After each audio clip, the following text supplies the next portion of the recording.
تمہارے پروردگار نے بنی آدم سے یعنی ان کی پیٹھوں سے ان کی اولاد نکالی تو ان سے خود ان کے مقابلے میں اقرار کرا لیا، یعنی ان سے پوچھا کہ کیا میں تمہارا پروردگار نہیں ہوں؟ وہ کہنے لگے کیوں نہیں، ہم گواہ ہیں کہ تو ہمارا پروردگار ہے۔ یہ اقرار اس لیے کرایا تھا کہ قیامت کے دن کہیں یوں نہ کہنے لگو کہ ہم کو تو اس کی خبر ہی نہ تھی، یا یہ نہ کہو کہ شرک تو پہلے ہمارے بڑوں نے کیا تھا اور ہم تو ان کی اولاد تھے جو ان کے بعد پیدا ہوئے، تو کیا جو کام اہل باطل کرتے رہے اس کے بدلے تو ہمیں ہلاک کرتا ہے؟ اور اسی طرح ہم اپنی آیتیں کھول کھول کر بیان کرتے ہیں تاکہ یہ رجوع کریں، اور ان کو اس شخص کا حال پڑھ کر سنا دو جس کو ہم نے اپنی آیتیں عطا فرمائیں اور ہفت پارچائے علم شرعی سے مزین کیا تو اس نے ان کو اتار دیا، پھر شیطان اس کے پیچھے لگا تو وہ گمراہوں میں ہو گیا۔ اور اگر ہم چاہتے تو ان آیتوں سے اس کے درجے کو بلند کر دیتے، مگر وہ تو پستی کی طرف مائل ہو گیا اور اپنی خواہش کے پیچھے چل پڑا، تو اس کی مثال کتے کی سی ہو گئی کہ اگر سختی کرو تو زبان نکالے رہے اور یوں ہی چھوڑ دو تو بھی زبان نکالے رہے۔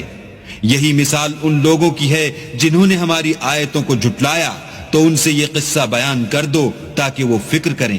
جن لوگوں نے ہماری آیتوں کی تکذیب کی ان کی مثال بری ہے، اور انہوں نے نقصان کیا تو اپنا ہی کیا۔ جس کو اللہ ہدایت دے وہی راہ یاب ہے، اور جس کو گمراہ کرے تو ایسے ہی لوگ نقصان اٹھانے والے ہیں۔ اور ہم نے بہت سے جن اور انسان دوزخ کے لیے پیدا کیے ہیں، ان کے دل ہیں لیکن ان سے سمجھتے نہیں، اور ان کی آنکھیں ہیں مگر ان سے دیکھتے نہیں، اور ان کے کان ہیں پر ان سے سنتے نہیں۔ یہ لوگ بالکل چار پایوں کی طرح ہیں، بلکہ ان سے بھی بھٹکے ہوئے۔ یہی وہ ہیں جو غفلت میں پڑے ہوئے ہیں۔ اور اللہ کے سب نام اچھے ہی اچھے ہیں، تو اس کو اس کے ناموں سے پکارا کرو، اور جو لوگ اس کے ناموں میں کجی اختیار کرتے ہیں ان کو چھوڑ دو، وہ جو کچھ کر رہے ہیں ان قریب اس کی سزا پائیں گے۔ اور ہماری مخلوقات میں سے ایک وہ لوگ ہیں جو حق کا رستہ بتاتے ہیں اور اسی کے ساتھ انصاف کرتے ہیں۔ اور جن لوگوں نے ہماری آیتوں کو جھٹلایا ان کو بتدریج اس طریق سے پکڑیں گے کہ ان کو معلوم ہی نہ ہوگا، اور میں ان کو مہلت دیے جاتا ہوں، میری تدبیر بڑی مضبوط ہے۔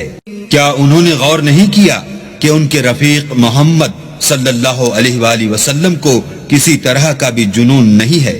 وہ تو ظاہر ظہور ڈر سنانے والے ہیں۔ کیا انہوں نے آسمان اور زمین کی بادشاہت میں اور جو چیزیں اللہ نے پیدا کی ہیں ان پر نظر نہیں کی، اور اس بات پر خیال نہیں کیا کہ عجب نہیں ان کی موت کا وقت نزدیک پہنچ گیا ہو، تو اس کے بعد وہ اور کس بات پر ایمان لائیں گے؟ یہ لوگ تم سے قیامت کے بارے میں پوچھتے ہیں کہ اس کے واقع ہونے کا وقت کب ہے۔ کہہ دو کہ اس کا علم تو میرے پروردگار ہی کو ہے، وہی اسے اس کے وقت پر ظاہر کر دے گا۔ وہ آسمان اور زمین میں ایک بھاری بات ہوگی اور ناگہاں تم پر آ جائے گی۔ یہ تم سے اس طرح دریافت کرتے ہیں کہ گویا تم اس سے بخوبی واقف ہو۔ کہو کہ اس کا علم تو اللہ ہی کو ہے، لیکن اکثر لوگ یہ نہیں جانتے۔ کہہ دو کہ میں اپنے فائدے اور نقصان کا کچھ بھی اختیار نہیں رکھتا مگر جو اللہ چاہے، اور اگر میں غیب کی باتیں جانتا ہوتا تو بہت سے فائدے جمع کر لیتا اور مجھ کو کوئی تکلیف نہ پہنچتی۔ میں تو مومنوں کو ڈر اور خوشخبری سنانے والا ہوں۔